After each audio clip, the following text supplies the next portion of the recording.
जय माता दी। प्रिय भक्तों, आप सबका हमारे चैनल मन की शांति में बहुत बहुत स्वागत है। भाइयों और बहनों, आज आप सब सुनेंगे ग्यारस माता की पावन कथा। एकादशी तिथि को ग्यारस माता का दिन कहा जाता है।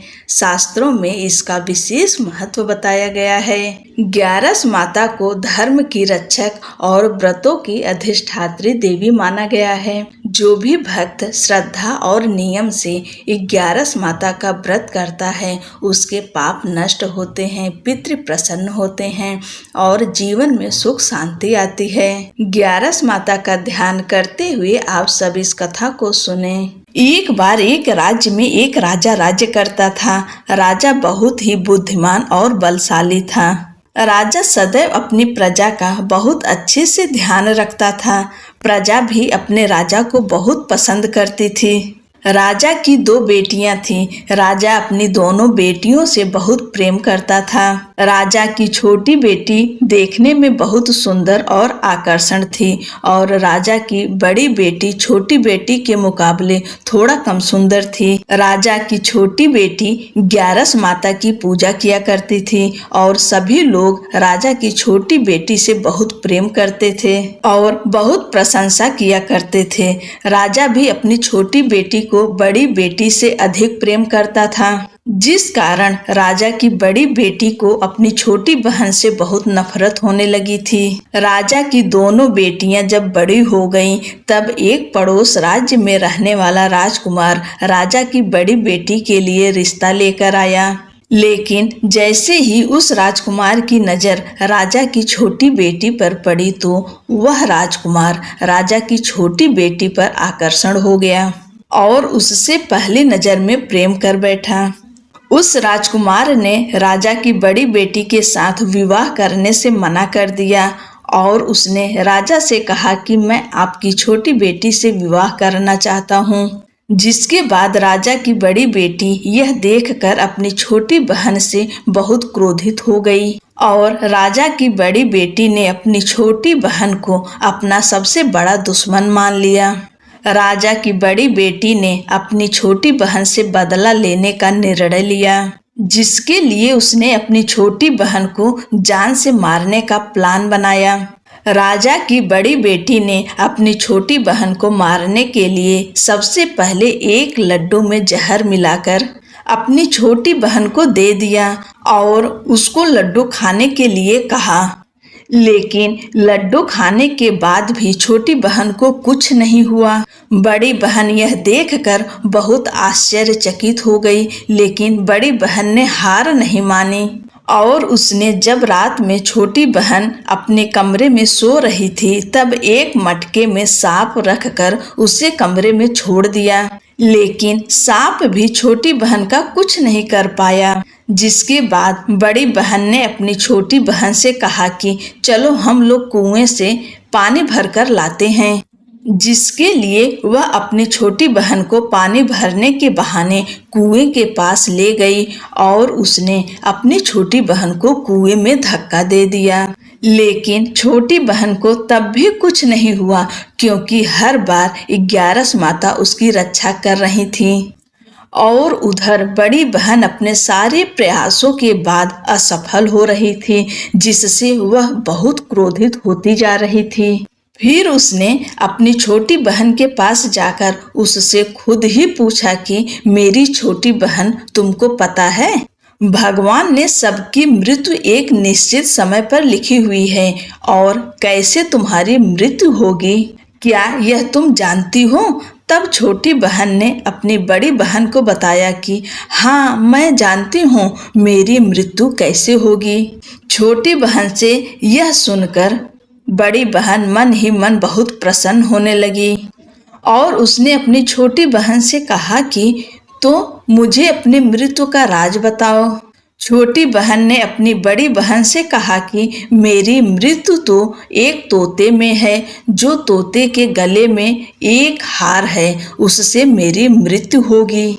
जब तक कोई भी व्यक्ति तोते को मार कर वह हार अपने गले में पहनेगा तो मैं मूर्छित हो जाऊंगी, और जैसे ही उस हार को अपने गले से उतारेगा तो मैं वापस से जीवित हो जाऊंगी। अपनी छोटी बहन की मृत्यु का राज जानकर बड़ी बहन बहुत खुश हो गई और उसने अपनी छोटी बहन को मारने के लिए उसके पालतू तोते को ढूंढना शुरू कर दिया।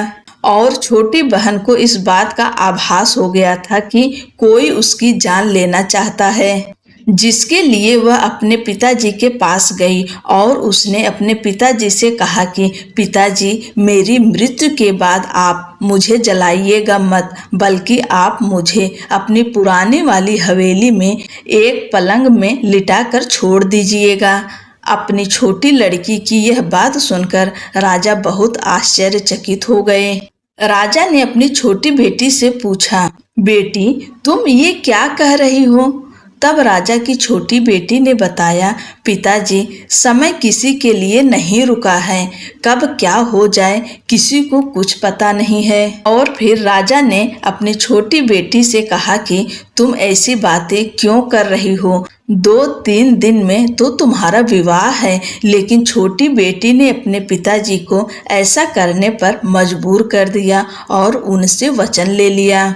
राजा ने भी अपनी छोटी बेटी की बात स्वीकार कर ली और 2-3 दिनों के बाद जब शादी का समय आया तब राजकुमार बारात लेकर राजा के घर आया और राजकुमार और राजा की छोटी बेटी का विवाह शुरू हो गया।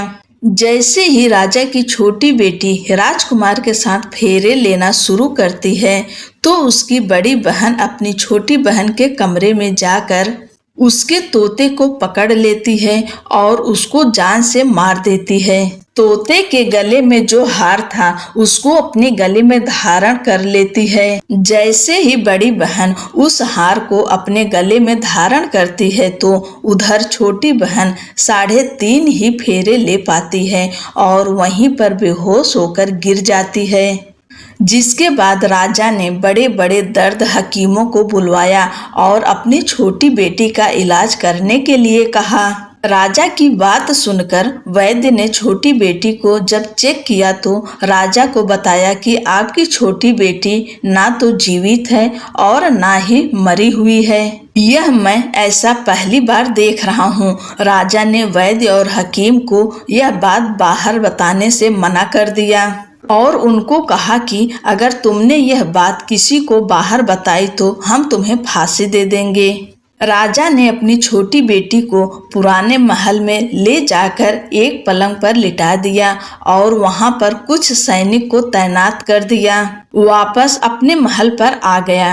राजा की बड़ी बेटी अपने पिताजी के पास आई और कहने लगी, पिताजी, अगर यह शादी संपन्न नहीं हुई तो आपकी इज्जत का क्या होगा? आप कहें तो मैं आपकी इज्जत बचाने के लिए राजकुमार से शादी करने के लिए तैयार हूँ। जिसके बाद राजा ने बड़ी बेटी को छोटी बेटी के कपड़े पहनाकर मंडप पर भेज दिया।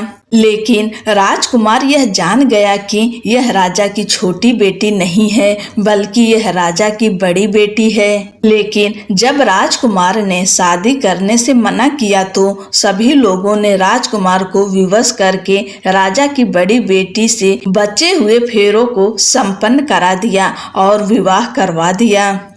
जिसके बाद राजकुमार राजा की बड़ी बेटी को अपने महल ले गया।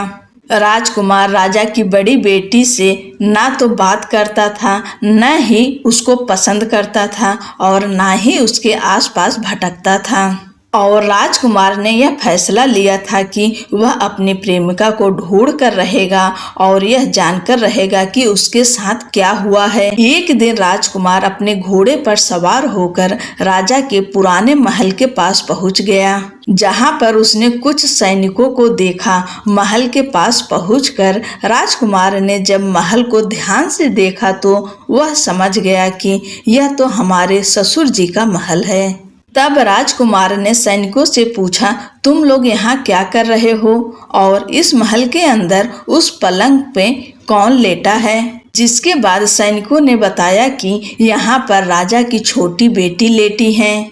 यह सुनकर राजकुमार बहुत प्रसन्न हो गया और वह तुरंत अपनी प्रेमिका के पास पहुंच गया और उसकी सेवा करने लगा।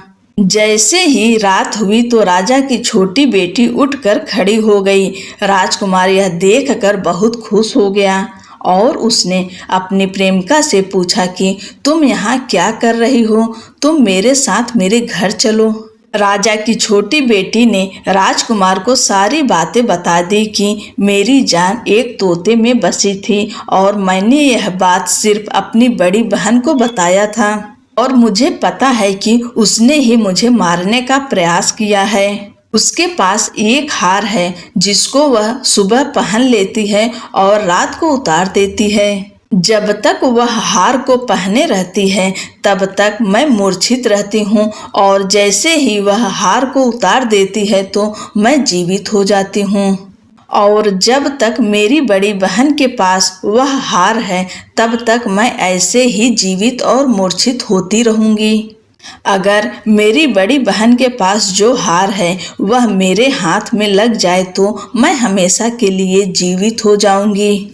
राजकुमार यह बात सुनकर राजा की छोटी बेटी के पास रहने का निर्णय ले लिया और उसने अपने बचे हुए सारे फेरे उस पलंग पे लेटी राजा की छोटी बेटी के साथ ले लिए और अपना विवाह पूर्ण कर लिया और वहीं पर ही रहने लगा। देखते ही देखते कुछ समय में राजा की छोटी बेटी और राजकुमार की पत्नी पेट से हो गई। एक दिन राजकुमार को किसी काम से बाहर जाना पड़ा। तब छोटी बहन के पेट में बहुत तेज दर्द होने लगा, जिसके बाद उसने 11 माता का आवाहन किया। जिसके बाद वहां पर 11 माता प्रकट हुई और उन्होंने अपने भक्तों के दर्द को दूर किया और एक पुत्र की प्राप्ति करवाई। और वहीं पर अचानक से राजकुमार भी आ गया। राजकुमार ने 11 माता को देखा तो वह आश्चर्यचकित हो गया और उसने तुरंत माता को प्रणाम किया और 11 माता ने राजकुमार से कहा कि जब तुम्हारा पुत्र 5 वर्ष का हो जाए तो तुम अपनी पत्नी का हार लाकर इसके गले में डाल देना। और देखते ही देखते राजकुमार और राजा की छोटी बेटी का पुत्र 5 वर्ष का हो गया। तो राजकुमार अपने बेटे से कहता है कि बेटा, मैं कुछ काम से बाहर जा रहा हूँ, तुम अपनी माता का ध्यान रखना। और वहाँ से चला जाता है। राजा को बाहर निकलता देख बड़ी बहन के सैनिक देख लेते हैं और बड़ी बहन को जाकर सारी बातें बता देते हैं। जिसके बाद बड़ी बहन अपनी छोटी बहन के पुत्र को वहां से उठवा लेती है और उसको मरवा देती है। छोटी बेटी के पुत्र के 2 टुकड़े करवा देती है। पहला टुकड़ा चक्की के पास छुपा देती है और दूसरा टुकड़ा अपनी पलंग के नीचे रख देती है। अब 11 माता भिखारी का रूप लेकर आती हैं। एक भिखारी का रूप रखकर बड़ी बहन के पास चली जाती हैं, जिसके बाद वहां पर भिक्षा मांगने लगती हैं। बड़ी बहन अपने नौकरों से कहती है कि जाकर भिक्षा दे दो, लेकिन जैसे ही नौकर 11 माता को भिक्षा देने के लिए आते हैं तो माता उन्हें मना कर देती हैं और कहती हैं कि तुम्हारी महारानी से ही भिक्षा लूंगी। जिसके बाद बड़ी बहन स्वयं ही भिक्षा देने के लिए माता के पास आती है। तब माता एक बिल्ली का रूप लेकर उसके कमरे में चली जाती हैं और वहां छोटी बेटी के पुत्र को 2 टुकड़ों को आपस में जोड़ देती हैं और उसे जीवित कर देती हैं। उसे वहां से ले जाती हैं। राजकुमार अपने बेटे को लेकर अपनी पत्नी के पास जाता है और उसे कहता है कि तुम इसका ध्यान रखना।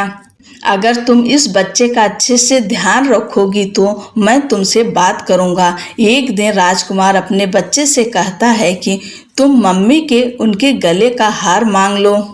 जिसके बाद राजकुमार का लड़का अपनी मम्मी के पास जाता है और कहता है कि मम्मी, मुझे तुम्हारा हार चाहिए जो तुमने गले में पहन रखा है। यह सुनकर पहले तो बड़ी बहन बहुत क्रोधित होती है, पर उसको यह याद आता है कि राजकुमार ने कहा था कि अगर मैं इस बच्चे का ध्यान अच्छे से रखूंगी तो वह मुझसे बात करेंगे, जिसके कारण वह हार उस बच्चे को दे देती हैं और वह तुरंत हार को ले जाकर अपने पिताजी को दे देता है। और तभी राजकुमार अपने बेटे को लेकर वहां से जाने लगता है और अपनी पत्नी से कहता है कि तुम हमारे लिए खाना बनाकर रखना, मैं शाम को आकर तुम्हारे साथ खाऊंगा। और वह अपने बेटे को लेकर वहां से चला जाता है, जिसके बाद वह राजा के पास जाता है और उनको सारी बातें बता देता है।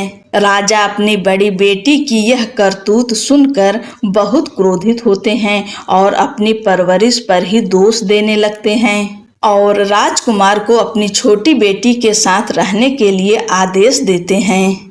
बोलो एकादशी माता की जय। ही एकादशी माता, जैसे आपने राजा की छोटी बेटी के ऊपर अपनी कृपा, अपना आशीर्वाद बनाए रखी हैं, वैसे ही कहानी कहने, सुनने और हुंकारा भरने वाले सभी के ऊपर अपनी कृपा, अपनी दया बनाए रखिए। आप सभी को एकादशी व्रत की ढेर सारी शुभकामनाएं।